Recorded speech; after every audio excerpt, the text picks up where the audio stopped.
batiin ng magandang gabi dahil hanggat hindi bumababa ang magnanakaw sa kaban ng bayan, kailanman hindi magiging maganda ang ating mga gabi. Tama!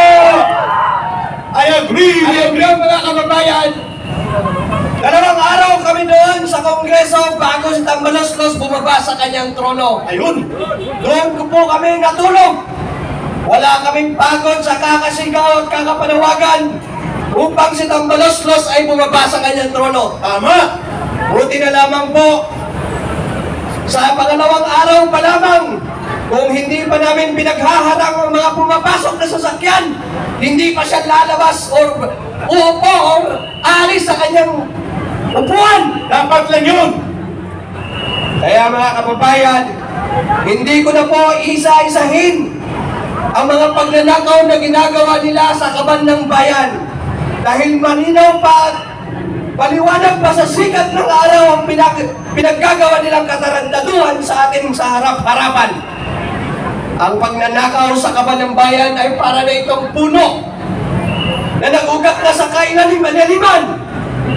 Ang problema sa administrasyong ito, dahil kung sino pa yung pinaka-leader natin, siya pa ang pinakapuno ng korupsyon. Tama! Si Marcos mismo ang punong kriminal sa pandarambong sa kaban ng bayan. Kung bakit mga kababayan, ang bawat sanga ng puno na ito ay siya ring bunga kung ano yung inahatid ng punong ito. Kaya pagod na po tayo mga kababayan. Bigyan na po tayo. Ayan na! Sa bawat rally. Ang ambulansya, sana si Marcos na ang nasa loob niyan. Sumasakit na po yung ating mga tenga. Sumasakit na po yung ating mga dibdib. Tama! Tama na. Sobra na. Palitan na at pababain na. Pababain na, palayasin na! Kaya mga kababayan, sa lahat po ng mga naririto, mga vloggers natin at mga kababayan nating naririto, manawagan po na tayo sa ating mga pamilya, kamag-anak, kapitbahay, upang makiisa at upang tayo magsama-sama sa panawagan na si Marcos ay dapat bumaba na sa kanyang trono. Marcos Romualdez palayasin! Marcos Romualdez palayasin! Marcos Romualdez palayasin! Tuloy-tuloy na po natin ito mga kababayan. Huwag na po tayong tumigil hanggat ang mga korap sa gobyerno ay hindi bababa sa kanilang mga pwesto. Magpapatuloy po tayo sa ating panawagan. Dahil kung tunay po tayo gusto ng pagbabago, ang pagbabago ay dapat nag-uumpisa sa ating sarili. Oh, tama yan! Kaya kung kayo, yung mga nasa bahay, kung gusto nyo ng pagbabago, dapat makiisa kayo dito sa panawagan upang si Marcos ay bumaba sa kanyang trono. Tama! September 21, alas 8 ng umaga, kita-kits, Occupy EDSA! Hindi po sapat mga kababayan na puro lang tayo reklamo sa social media. Hindi po sapat na magmamarites lang po tayo doon sa ating mga kapitbahay kung ano yung mga kabarastugang ginagawa ng gobyerno ito sa ating mga mamayayang Pilipino. Tama! Dapat po tayo ay gumalaw. Dapat po tayo ay hubakbang. Dapat po tayo ay makisa sa bawat rally at panawagan kung saan-saan sulok sa Luzon, Visayas at Mindanao. At ating ipakita, lumalakas, lumalawak, lumalaban! Lumalakas, lumalawak, lumalaban! Lumalakas, lumalawak, lumalaban! Ayan, kaya po mga kababayan, kailangan po tayong magkaroon po ng unity. Gaya nga po ng tinuro ng aking ama nung ako'y nasa elementary pa. We ought to be united because in unity there is strength. And in strength there is victory. And in victory there is harmony. And in harmony there is peace.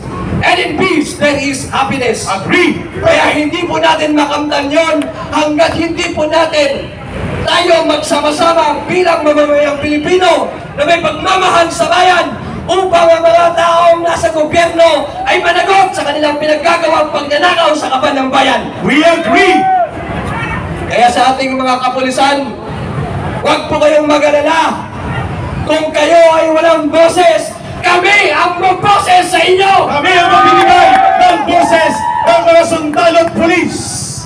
Kaya nga po ng sinumpaan natin sa bawat mamamayang Pilipino, sundalo ka man, pulis ka man, empleyado ka man, farmer ka man, kung sino ka man, sabi nga sa ating konstitusyon, we, the sovereign Filipino people, imploring the aid of Almighty God, in order to establish a government that shall embody our ideals and aspirations, promote the common good, conserve and develop the patrimony of our nation, Tama! and secure to ourselves and our posterity the blessings of independence and democracy under the rule of law and a regime of truth, justice, freedom, and equality Ayun! in order to promote this Constitution. Preamble. That is our preamble na dapat nating gampanan ng bawat isang mamayang Pilipino, kagaya na lamang ng ating mga kapulisan at kasunduruan. Ngayon mga kababayan, ramdam na po ng mga taong may dapat panagot at takot na po sila sa ating mga panawagan. Kung kaya po sila ngayon ay nagkakrumble na. Yes! Dahil tayo po ay padami ng padami sa ating mga panawagan. Correct! Kaya po mga kababayan na nasa bahay, inanyayahan po namin ang bawat isa sa inyo na lumahok, makisa, at magsama-sama tayo upang manawagan na si Marcos ng ang ating bangag at butangin ng presidente ay bumabada sa kanyang pwesto. Tama! Marcos resign! Marcos resign! Marcos resign! Marcos resign! Marcos resign! Kaya mga kababayan, ang ginagawa natin ito ay hindi ito sa kapakanan ng ating pamilya o sa ating sarili o sa ating kamag-anak o sa ating kakaibigan o kapitbahay. Ginagawa po natin ito dahil po tayo ay may dugong Pilipino. Tama! At bilang dugong Pilipino, dapat meron kang pagmamahal sa sariling bayan. Kung ang sariling bayan mo ay inaapi na, huwag kang pumayag na patuloy sila mag-aapi sa mamamayang Pilipino. Kaya sama-sama tayo para sa Diyos, para sa bayan, at para sa kapwa. Maraming salamat sa inyo. Ayun mga kababayan! At sa lahat po, buksan ang flashlight o ilaw ng cellphone at sa pagsarado ng ating panimulang Friday protest na ito in prelude to the September 21. Aawitin po natin ang inyong paborito. Yan. Everybody please raise up your cell phone. Everybody please open the light on your cell phone.